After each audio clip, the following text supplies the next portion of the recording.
Shalom, perkenalkan nama saya Odilia Mevi Marlina Halawa dari kelas 4A reguler siang, mahasiswi setia Satya Negara Palembang. Kali ini saya akan menjelaskan tentang tinjauan ekologis, ekologi administrasi negara Indonesia. Ekologi administrasi negara Indonesia. Dalam menganalisis ekologi administrasi negara Indonesia, digunakan perincian faktor-faktor ekologis meliputi faktor-faktor ekologis yang beraspek alamiah dan faktor-faktor ekologis yang beraspek kemasyarakatan yang meliputi ideologi, politik, ekonomi, sosial, budaya, dan militer atau Hankam atau Ipolexos Budmil. A. Faktor-faktor ekologis yang berupa aspek ilmiah. Faktor-faktor ekologis yang beraspek alamiah terdiri dari 1. Lokasi dan posisi geografi, 2. Keadaan dan kekayaan alam, 3. Keadaan dan kemampuan penduduk. 1. Lokasi dan posisi geografis. Posisi geografis suatu negara menunjukkan ketentuan tentang lokasi suatu negara dalam rangka ruang atau tempat dan waktu, sehingga menjadi jelas batas-batas wilayah negara pada suatu saat tertentu. Lokasi dan posisi geografi ini menjelaskan mempunyai dampak pengaruh terhadap struktur dan perilaku administrasi negara.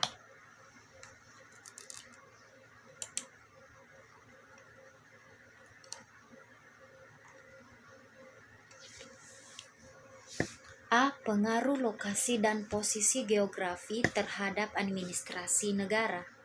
1.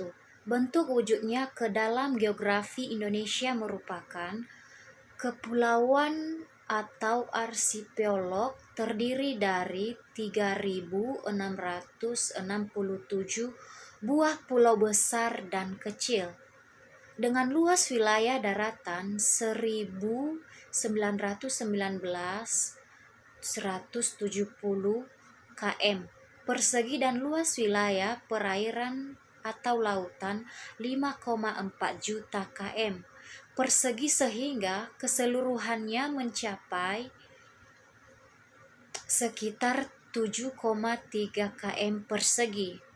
Dengan perbandingan luas wilayah daratan dan wilayah lautan sekitar 1:3, jelas memperluas suatu administrasi negara yang mampu menghubungkan pulau-pulau tersebut satu dengan yang lain, sehingga pulau-pulau jadi tidak terisolasi. Dan bangsa Indonesia mendiami pulau-pulau itu merupakan bangsa yang terintegrasi. Dalam hubungan ini, tepatlah apabila dalam Departemen Perhubungan terdapat Direktur Jenderal Perhubungan Laut dan Direktur Jenderal Perhubungan Udara yang dengan program-programnya masing-masing berusaha meningkatkan perhubungan laut udara dalam rangka menerobos isolasi pulau-pulau tersebut. Lain daripada wilayah daratan Indonesia yang sebagian terdiri dari gunung-gunung berapi yang masih aktif di samping lembah-lembah ngarai, mengakibatkan sebagian tanah menjadi labil, sering menimbulkan bencana alam berupa gunung api meletus, banjir lahar panas dan dingin, tanah longsor dan sebagainya. Guna menanggulangi akibat-akibat ini, perlu dipersiapkan administrasi negara dalam satuan yang dulu disebut Komando Penanggulangan Bencana Alam. Sekarang diubah menjadi Satuan Koordinasi Pelaksanaan Penanggulangan Bencana Alam. Letak astronomik Indonesia ialah di antara 95 derajat dan 141 derajat bujur timur. Di antara 6 derajat lintang utara dan sebelah lintang selatan yang berarti berada daerah tropik. Iklim tropik yang panas dan lembab menyebabkan tumbuh-tumbuhan hidup subur sehingga dijumpai hutan-hutan yang cukup lebat. Agar hutan-hutan ini dapat bermanfaat bagi penduduk dan sekaligus terjamin kelestariannya, maka perlu dikelola, diatur pemanfaatnya dan sekaligus peremanjaannya. Untuk ini semua diperlukan suatu unit administrasi negara yang tergabung dalam Direktur Jenderal Kehutanan dan Lingkungan Departemen Pertanian. Di samping itu, iklim tropik juga sering menimbulkan kesulitan berhubung besarnya curah hujan, ditambah sebagian hutan telah dibabat dalam rangka budidaya manusia. Masing-masing meluap dan banjir menimpa sebagai penduduk. Dengan demikian, menjadi bertambahlah beban Satkorlak penanggungan bencana alam, yaitu mengatasi akibat banjir.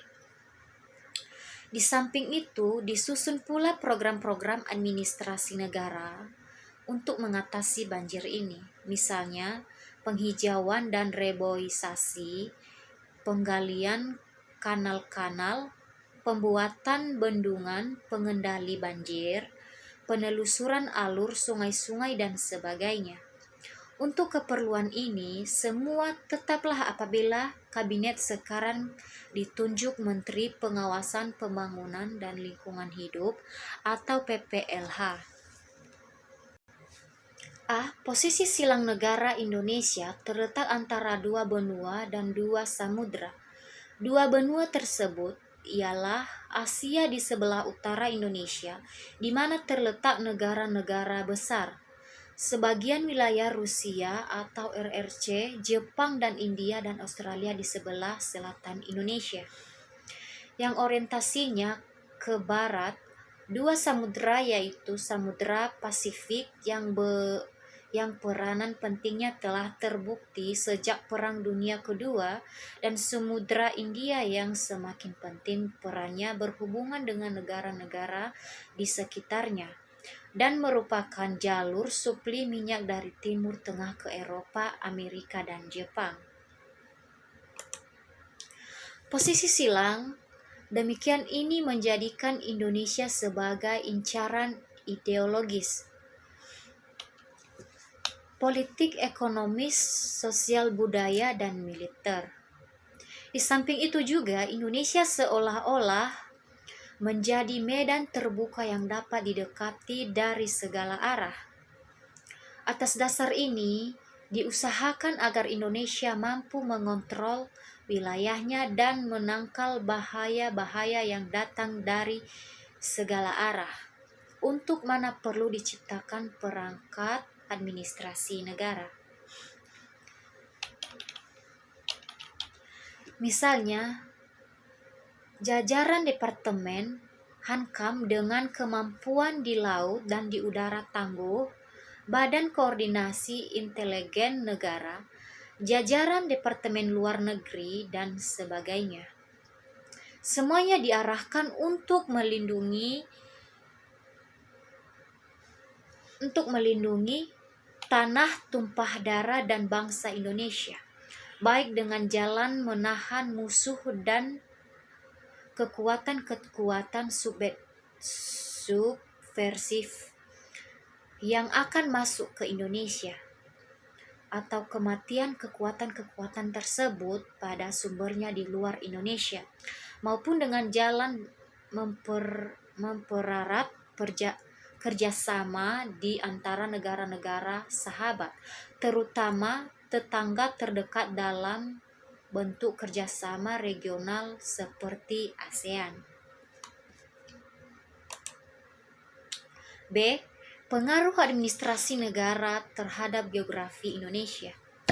Pengaruh administrasi negara terhadap geografi, terutama lokasi posisi, hampir tidak ada karena sifatnya alamiah.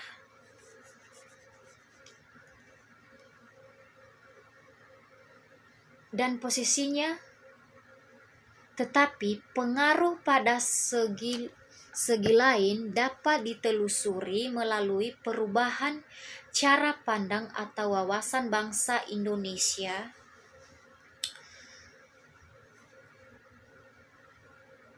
melalui perubahan geografis. Semula dianut suatu cara pandang batas perairan sepanjang 3 mil laut diukur pada garis pantai pada waktu air pasang surut atau lag waterleasing. Dalam hal demikian, seolah-olah wilayah Indonesia berbelah-belah menjadi beberapa bagian karena dipisahkan oleh laut yang cukup luas, lebih dari 3 mil laut. Karena dipisahkan oleh laut yang cukup luas, lebih dari 3 mil laut, di mana kapal-kapal asing dapat memasukinya seperti di laut bebas. Keadaan yang demikian tentu tidak dapat dibiarkan. Berdasarkan pengalaman sejarah, bahwa keadaan yang terpisah-pisah itu mudah dimanfaatkan oleh kekuatan asing untuk menguasai bangsa Indonesia. Dan dipateri perasaan kesatuan dan persatuan karena senasib dan sepenanggung, maka dalam lingkungan bangsa Indonesia tumbuh semangat persatuan. Kedua, keadaan dan kekayaan alam.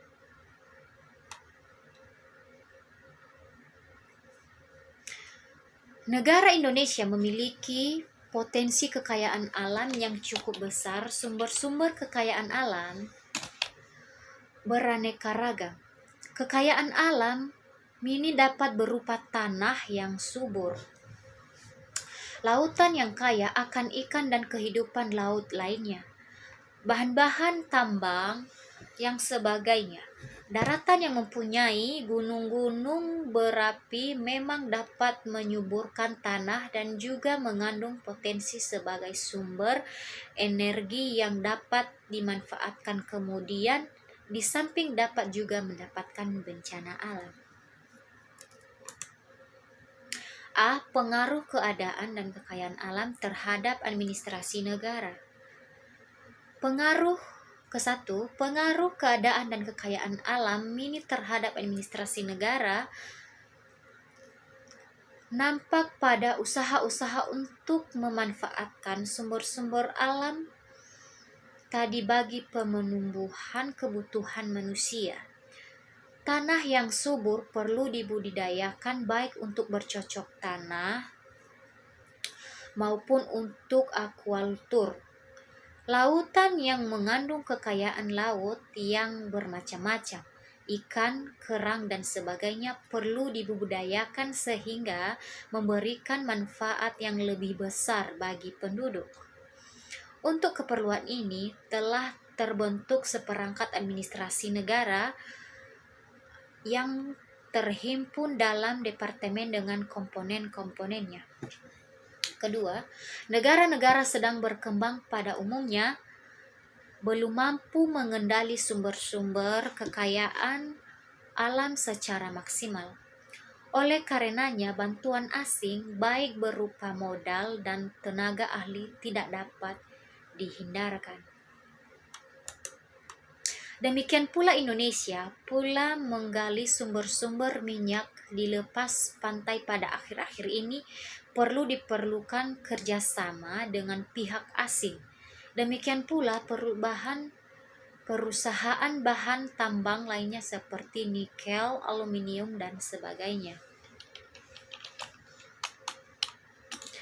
Bagian B, pengaruh administrasi negara terhadap keadaan dan kekayaan alam.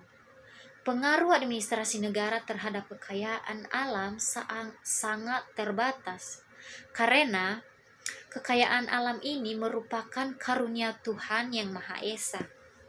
Pengaruhnya kalau ada terbatas pada merubah sumber-sumber dari potensi menjadi kemampuan real. Misalnya, air terjun merupakan potensi tenaga diubah untuk benar-benar menjadi tenaga. Tanah yang subur merupakan potensi untuk tanaman padi diubah agar benar-benar menghasilkan padi dan seterusnya. Demikian uraian mengenai keadaan dan kekayaan alam dalam garis besarnya. 3. Keadaan dan kemampuan penduduk. A. Pengaruh keadaan dan kemampuan penduduk terhadap administrasi negara. Dalam melihat pengaruh faktor keadaan dan kemampuan penduduk ini, beberapa hal perlu diperhatikan, yaitu 1. Jumlah penduduk. Jumlah penduduk dunia yang semakin meningkat dengan persentase kenaikan yang tinggi yang tidak diikuti peningkatan persediaan bahan-bahan ketentuan yang sebanding serta penemuan-penemuan sumber-sumber baru menimbulkan rasa kekhawatiran yang amat sangat di kalangan para pemimpin masyarakat. Indonesia, negara terbesar kelima dalam hal jumlah setelah Republik Rakyat Cina, India, Amerika Serikat, dan Uni Soviet, mempunyai penduduk 1.908.2029 jiwa pada tahun 1971 dan 147.490.298 jiwa pada tahun 1980, dengan kenaikan rata-rata 2032% setiap tahun selama 10 tahun terakhir ini, telah mendorong pemerintah untuk sekuat tenaga menghambat laju pertahanan penduduk ini.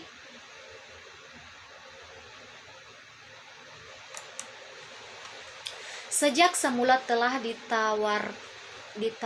dikhawatirkan bahwa jumlah penduduk Indonesia tergolong jumlah yang besar dan laju pertumbuhannya cukup tinggi. Oleh karenanya harus ada usaha-usaha pengendalian jumlah penduduk dengan tujuan menghambat pertumbuhannya.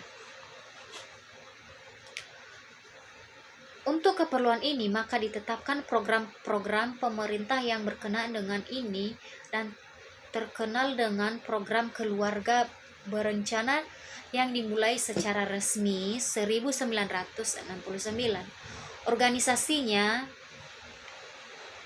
semula bernama Lembaga Keluarga Berencana Nasional atau LKBN, kemudian diubah pada tahun 1970 atau 1971 menjadi Badan Koordinasi Keluarga Berencana Nasional atau BKBN, dan disempurnakan pada tahun 1971 atau 1972, dan pada perkembangan selanjutnya badan ini mempunyai susunan vertikal dan melibatkan para kepala daerah. Kesemuanya mempunyai dampak terhadap administrasi negara dan daerah dalam lingkungan Departemen Kesehatan dan Departemen Dalam Negeri baik di tingkat pusat maupun daerah. 2. Distribusi spasial. Jumlah penduduk yang besar seperti diuraikan di atas diberbagi dengan distribusi spasi yang timbang. Artinya penyebaran di antara berbagai wilayah negara tidak merata. Sebagai gambaran, sejak semula telah didapati bahwa kurang lebih 2 atau 3 penduduk Indonesia berada di Pulau Jawa dan Madura. yang hanya merupakan kira-kira 1/13 luas seluruh wilayah Indonesia. Berdasarkan hasil-hasil kedua sensus terakhir, yaitu pada tahun 1971, penduduk Indonesia 2019, 2008, 229 yang 76.860, 327 berada di Pulau Jawa dan Madura pada tahun 1980 penduduk Indonesia. 1447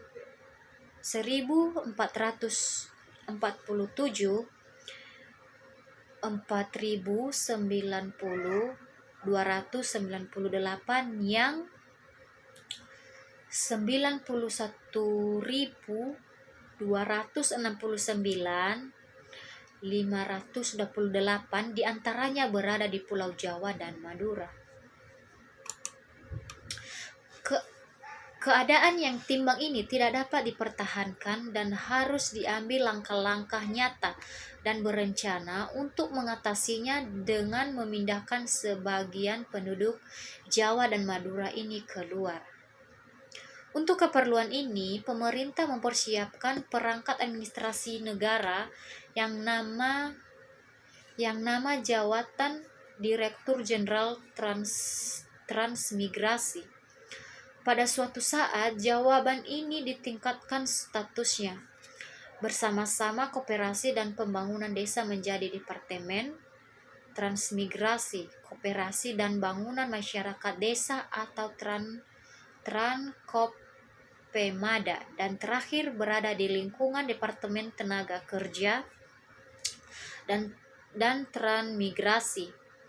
Dalam rangka meningkatkan program-program transmigrasi, ditunjukkan Menteri Muda urusan transmigrasi, dan dengan demikian menjadi jelaslah bahwa menunjukkan Menteri Muda tersebut dalam Kabinet Pembangunan 3 tempat sekali.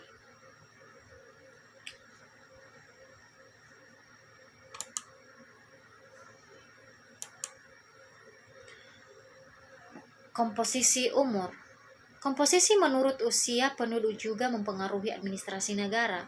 Penduduk Indonesia yang berusia 5-9 tahun pada tahun 1971 berjumlah 8.954.108. Usia masuk sekolah dasar maka perlu diikuti program pemerintah yang diimplementasikan oleh administrasi negara di bidang pendidikan dasar. Dengan membangun gedung-gedung SD, merekrut guru-gurunya, mengadakan buku-buku bacaan dan alat-alat perlengkapan lainnya. Karena penduduk yang berusia 15-24 tahun mengalami peningkatan baik secara nominal maupun persentase dalam keseluruhan jumlah penduduk, yaitu dari 19.550 149 yang berarti 16,4% dari jumlah penduduk tahun 1971 menjadi 28.465.627 yang berarti 19,3%. Dari jumlah penduduk tahun 1980, maka harus segera diikuti usaha-usaha memperluas lapangan kerja, di mana pada usia tersebut sebagian dari mereka akan membutuhkan lapangan kerja. Hal ini memerlukan tindakan-tindakan daripada administrasi negara. 4. Penghasilan penduduk. Seperti telah ditemukan dalam beberapa laporan bahwa Indonesia termasuk kelompok negara-negara berpenghasilan rendah. Di samping India, Sri Lanka, dan Tanzania, hal ini sudah jelas-jelas mengakibatkan kurang mampunya penduduk dan perekonomian nasional mendukung beban pajak yang dipungut pemerintah untuk membiayai administrasi negara atau gaji pegawai, alat perlengkapan, dan sebagainya. 5. Pendidikan. Tingkat pendidikan masyarakat masih tergolong terendah. Bahkan pada tahun 1975 yang sudah melek huruf sekitar 62% dari seluruh jumlahnya penduduk. Hal ini berarti bahwa sekitar 38% masih tergolong buta aksara. Rendahnya pendidikan ini mendorong pemerintah untuk meningkatkan program-program bidang pendidikan. Hal ini terbukti anggaran belanja sektor pendidikan tiap tahun semakin meningkat. Baik, demikian penjelasan dari saya tentang ekologi administrasi negara. Sekian dan terima kasih atas penjelasan dari saya. Saya sapa kita. Shalom.